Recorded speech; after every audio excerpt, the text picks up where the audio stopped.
तो hello students, स्वागत है आपका मैथ्स वाई एनालिसिस की क्लास में। आज हम करने वाले हैं रीजनिंग के टॉप 10 क्वेश्चन जो कि हर एग्जाम में पूछे जाते हैं। तो चलते हैं क्वेश्चन की तरफ। तो क्वेश्चन दिया हुआ है, निम्नलिखित संख्या श्रृंखला का संदर्भ लीजिए और नीचे दिए गए प्रश्न का उत्तर दीजिए। सभी संख्याएं केवल एक अंक की है संख्याएं, गिनती केवल बाएं से दाएं की जानी है। तो ऐसे कितने विषम अंक है जिनमें से प्रत्येक के ठीक पहले एक सम अंक और ठीक बाद में एक विषम अंक है। तो देखते हैं। ठीक पहले एक सम अंक, बाद में एक विषम अंक देखना है।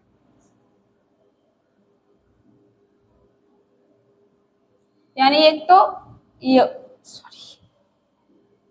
तो ये हो जाएगा, यानी कि इसके पहले एक सम अंक है, बाद में एक विषम अंक है।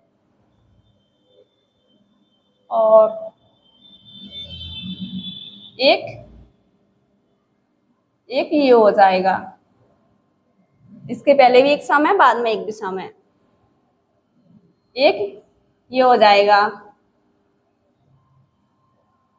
और एक ये हो जाएगा। यानी कितने हुए? 1 2 3 4, यानी कि ऑप्शन 3 से अधिक है, यानी कि ऑप्शन हो जाएगा अपना बी। क्वेश्चन समझ में आया? चले नेक्स्ट क्वेश्चन की ओर। तो क्वेश्चन दिया हुआ है, A B C D E F G एक गोल मेज के पर्दा केंद्र की ओर अभिमुख होकर बैठे हैं। ई जी के दाईं ओर तीसरे स्थान पर बैठा है, ए ई के दाईं ओर तीसरे स्थान पर बैठा है, और डी बी और ए का निकटतम पड़ोसी है।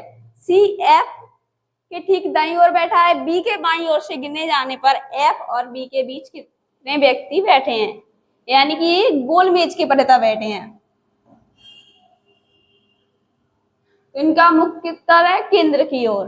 कितने व्यक्ति हैं? 7।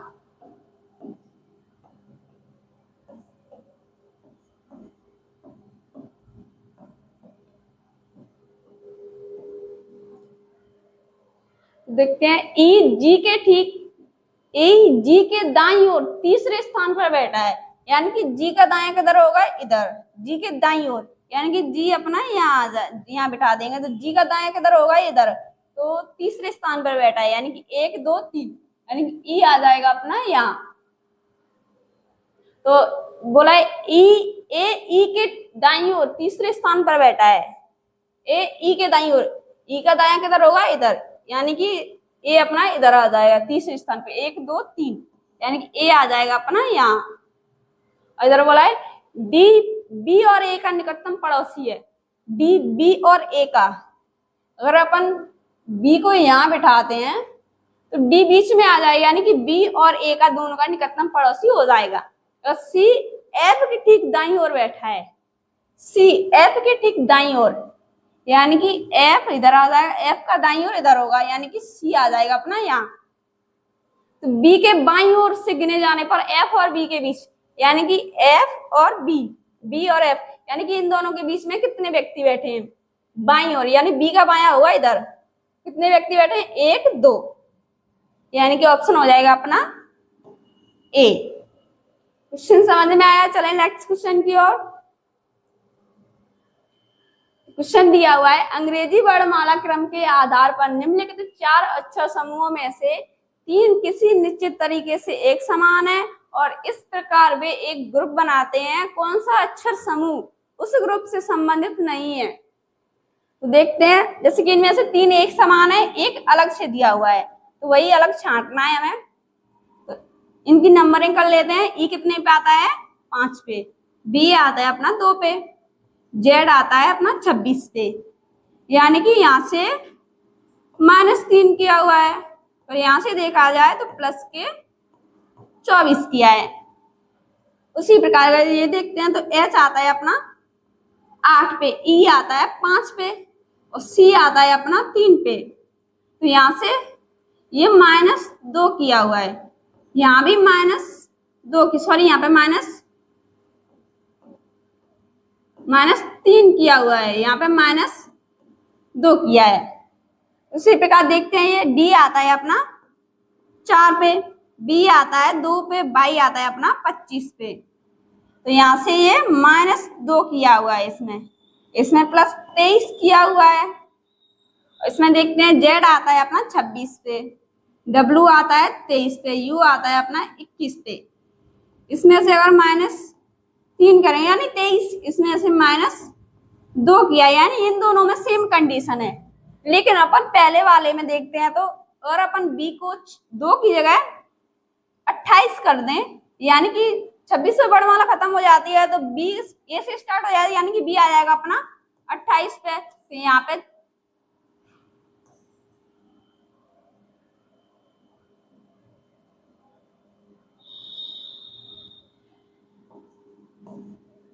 बी आ जाएगा अपना 28 पे, जेड आ गया 26 पे, तो यहाँ से -3 और यहाँ से -2, यानी कि दोनों में सेम कंडीशन हो गई, यानी कि ऑप्शन हो जाएगा अपना सी। इसमें पहले 2 माइनस किया हुआ है, फिर 23 प्लस किया हुआ है। क्वेश्चन समझ में आया? चलिए नेक्स्ट क्वेश्चन की ओर। तो क्वेश्चन दिया हुआ है, दी गई श्रृंखला में प्रश्न चिन्ह के स्थान पर क्या आएगा? तो क्वेश्चन 26, 42, 58, 74, 90, आगे क्या आएगा? तो देखते हैं क्वेश्चन।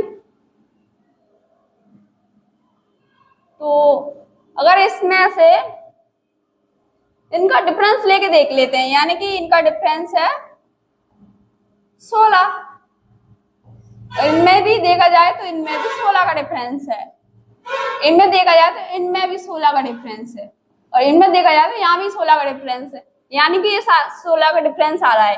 अगर अपन 90 में 16 ऐड करेंगे तो 106 बन जाएगा, यानी कि ऑप्शन हो जाएगा अपना ए।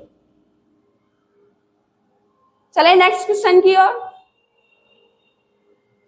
क्वेश्चन दिया हुआ है, निम्नलिखित में से कौन सा अक्षर संख्या समूह दी गई श्रृंखला को तार्किक रूप से पूर्ण बनाने के लिए प्रश्न चिन्ह के स्थान पर आएगा? तो देखते हैं, जैसे कि अपन संख्या से देख लेते हैं। तो यहाँ पे एक ऐड 10 से 11, 11 से 12, 12 से 13, यानी कि एक ऐड किया है, यहाँ तो 14 आएगा, यानी कि 14 सब में दे रहा है, तो अपन इससे नहीं देख रहे। यहाँ अपन देखते हैं पहले वाले से, यानी जे आता है अपना 10 पे, एल आता है 12 पे, एन आता है अपना 14 पे, पी आता है 16 पे। तो यहाँ से अगर यहाँ देखा जाए तो 2 ऐड किया हुआ है, और यहाँ से यहाँ देखा जाए तो यहाँ भी 2 ऐड किया हुआ है, यहाँ भी 2 ऐड किया हुआ है, यानी कि अपन 16 में 2 ऐड करेंगे तो 18 बनेगा, यानी कि 18 पे आता है अपना आर। तो यानी कि ये 2 ऑप्शन तो अपने हट जाएंगे, इनमें से देखते हैं। तो एस आता है अपना 19 पे, यू आता है अपना 21 पे, डब्ल्यू आता है अपना 23 पे, वाई आता है 25 पे, और यहाँ से देखा जाए तो यहाँ भी 2 ऐड किया हुआ है, यहाँ भी 2 का डिफरेंस है, यहाँ भी 2 का डिफरेंस है। अगर अपन 25 में 2 ऐड करेंगे तो 27 बन जाएगा, लेकिन 26 पे अपनी वर्णमाला खत्म होती है, यानी कि दोबारा से ए से स्टार्ट होगी, 27 पे अपना ए आ जाएगा, यानी कि आर ए एन बन जाएगा, यानी कि ऑप्शन ये हट जाएगा, ऑप्शन हो जाएगा अपना बी। समझ में आया? चले नेक्स्ट क्वेश्चन की ओर। तो क्वेश्चन दिया हुआ है, दी गई श्रृंखला में प्रश्न चिन्ह के स्थान पर क्या आएगा? तो देखते हैं क्या आएगा, इनकी नंबरिंग कर लेते हैं पहले। एस आता है अपना 19 पे, आई आता है 9 पे, एफ आता है अपना 6 पे, क्यू आता है अपना 17 पे, जी आता है 7 पे, डी आता है 4 पे, यानी कि यहाँ से -2 कर रहे हैं। यहाँ भी क्यू 17 पे, ओ आता है अपना 15 पे, यहाँ भी -2 किया हुआ है, एम आता है अपना 13 पे, यहाँ भी -2 है। अगर अपन 13 में से -2 करेंगे तो 11 आएगा, यानी कि अपना ऑप्शन होगा के से स्टार्ट। ये 2 ऑप्शन तो अपने हट जाएंगे।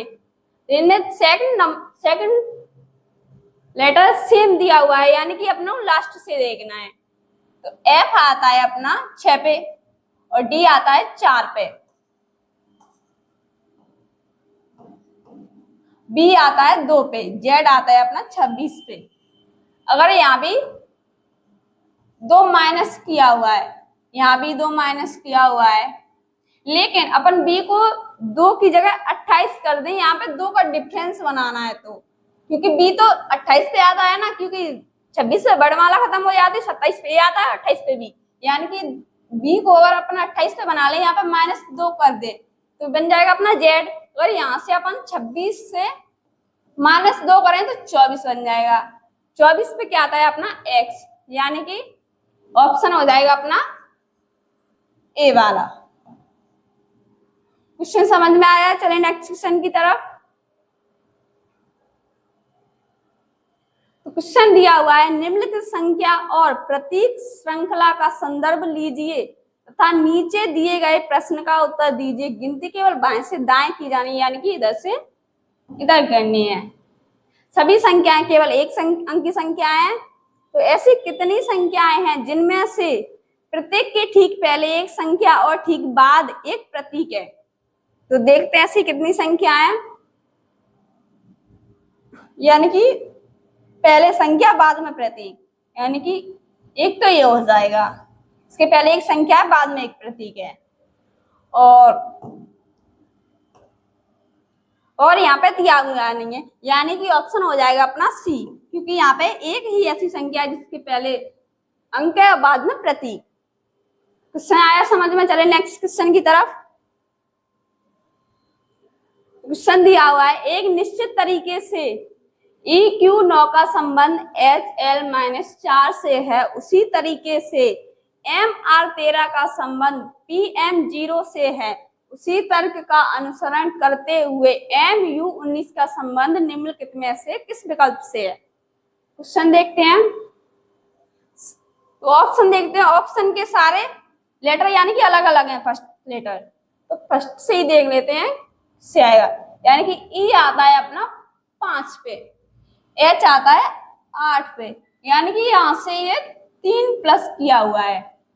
ऐसे ये M13 पे आता है अपना, P आता है 16 पे, तो यहाँ भी 3 ऐड किया हुआ है। तो अगर इसको देखा जाए, M आता है 13 पे, अगर इसमें भी अपन 3 ऐड करेंगे 16 आएगा, यानी कि 16 पे आता है अपना P, यानी कि ऑप्शन हो जाएगा अपना ए वाला। आया क्वेश्चन समझ में? चलें नेक्स्ट क्वेश्चन की तरफ। तो यहाँ पे क्वेश्चन दिया हुआ है, अंग्रेजी वर्णमाला क्रम के आधार पर निम्नलिखित 4 अक्षर समूह युग्मों में से 3 एक निश्चित तरीके से एक समान है, यानी कि 3 एक जैसे हैं और एक इसमें से अलग है, यानी कि अलग छांटना है और इस प्रकार एक ग्रुप बनाते हैं। कौन सा अक्षर समूह युग्म उस ग्रुप से संबंधित नहीं है, यानी कि कौन सा अलग है, और 3 इसमें से सेम है। तो देखते हैं, पहले नंबरिंग कर लेते हैं इनकी। R आता है अपना 18 पे, W आता है 23 पे, S आता है 19 पे, P आता है 16 पे, यानी कि यहाँ पे फर्स्ट लेटर में +1 किया है, सेकंड लेटर में -7 किया हुआ है। तो ऐसे इसमें देखते हैं, L आता है अपना 12 पे, Q आता है 17 पे, M आता है 13 पे, J आता है अपना 10 पे, तो यानी कि फर्स्ट लेटर में 1 प्लस किया हुआ है, सेकंड लेटर में -7 किया हुआ है। तो ऐसे इसको देखते हैं, N आता है अपना 14 पे, O आता है 15 पे, S आता है अपना 19 पे, K आता है अपना 11 पे, यानी कि फर्स्ट लेटर में देखा जाए तो यहाँ पे +1 किया है, लेकिन सेकंड में यहाँ में -7 करना था, लेकिन यहाँ पे किया है -8 किया है। इसमें देखते हैं क्या, इसमें भी वही है। P आता है अपना 16 पे, U आता है अपना 21 पे, Q आता है 17 पे, N आता है 14 पे, यानी कि फर्स्ट लेटर में +1 किया हुआ है और सेकंड में -7, यानी कि ये तीनों ऑप्शन एक जैसे, यानी कि ऑप्शन हो जाएगा अपना सी। आया क्वेश्चन समझ में? चले नेक्स्ट क्वेश्चन की तरफ।